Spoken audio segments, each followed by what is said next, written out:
Assalamualaikum warahmatullahi wabarakatuh. Kami dari kelompok 8 ingin menjelaskan tentang pentingnya agama dalam negara. Baik, di sini saya akan menjelaskan tentang pentingnya agama dalam negara menurut Ibnu Khaldun. Dalam kaitan antara agama dan negara, negara sangat membutuhkan agama sebagai fundamen utama dalam upaya membentukkan moralitas suatu bangsa yang sangat urgent bagi kelangsungan hidup suatu negara. Dan di sisi lain, agama juga membutuhkan negara sebagai faktor utama bagi eksistensi dan pengembangan agama itu sendiri. Demi terwujudnya suatu hubungan yang lancar dalam berbagai unsur, Ibnu Khaldun berpendapat bahwa agama mempunyai pengaruh dalam penguatan agama. Adanya masyarakat, peradaban, dan negara tidak tergantung sepenuhnya akan adanya agama. Tetapi, agama justru sangat mempengaruhi pemikiran tentang manusia, masyarakat, dan negara. Menurut Ibnu Khaldun, agama dan negara saling memerlukan, melengkapi, dan hubungannya berlangsung secara timbal balik. Adapun rumusan masalah penelitian ini adalah bagaimana peran agama dalam negara menurut Ibnu Khaldun.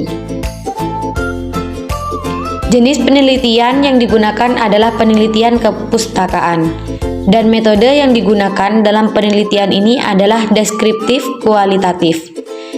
Penelitian ini menunjukkan bahwa Ibnu Khaldun membagi peran agama menjadi 3 macam, yang akan dilanjutkan oleh teman saya selanjutnya. Baik, di sini saya akan melanjutkan peran agama menjadi 3 macam. Yang pertama yaitu agama sebagai pemersatu. Agama menjadi peran penting dalam kehidupan sosial politik, yaitu faktor pemersatu dan pengukuh masyarakat. Apabila agama berdampingan dengan solidaritas, maka akan memberikan kontribusi dalam mewujudkan integritas kekuasaan politik. Yang kedua, agama sebagai pendorong keberhasilan.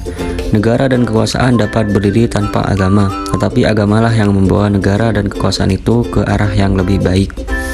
Yang ketiga, agama sebagai legitimasi sistem politik. Agama dijadikan suatu landasan hukum yang harus ditaati dalam menjalankan perpolitikan atau pemerintahan. Menurut Ibnu Khaldun, pemerintahan yang berdasarkan agama jauh lebih penting karena menurutnya pemerintahan seperti inilah yang terbaik.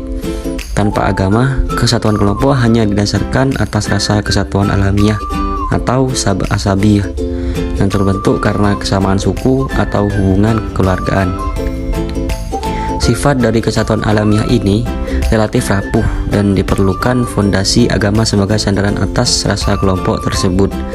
Hal ini terutama karena agama mampu menjamin moralitas kelompok, kebajikan, menjauhkan keganasan individual, dan mampu menjadi alat perekat identitas yang menjauhkan karena dari konflik sosial.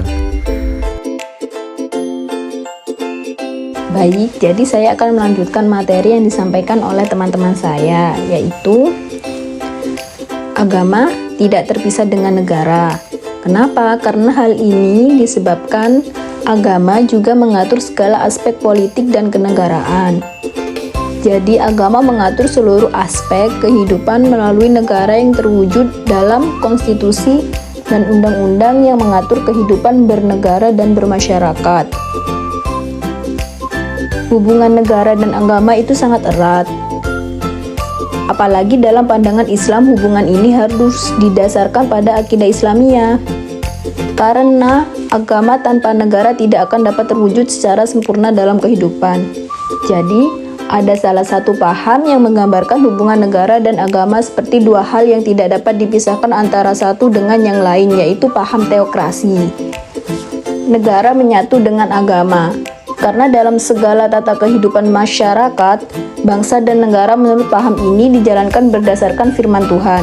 Dengan begitu, urusan kenegaraan dalam paham teokrasi juga diyakinkan sebagai manifestasi Tuhan. Namun hal itu bukan berarti bahwa Indonesia merupakan negara teokrasi. Tetapi hubungan yang terjalin antara negara dan agama di Indonesia ialah hubungan yang bersifat saling menguntungkan. di mana agama memberikan kerohanian yang dalam dan negara menjamin kehidupan keagamaan. Penataan hubungan antara agama dan negara itu juga bisa dibangun atas dasar saling mengontrol dan mengimbangi. Kecenderungan negara untuk berkuasa sehingga mudah terjerumus bertindak represif atau menekan terhadap warga negaranya. Jadi hal tersebut harus dikontrol dan diimbangi oleh nilai ajaran agama yang mengutamakan menebarkan rahmat bagi seluruh penghuni alam semesta dengan menjunjung tinggi hak asasi manusia.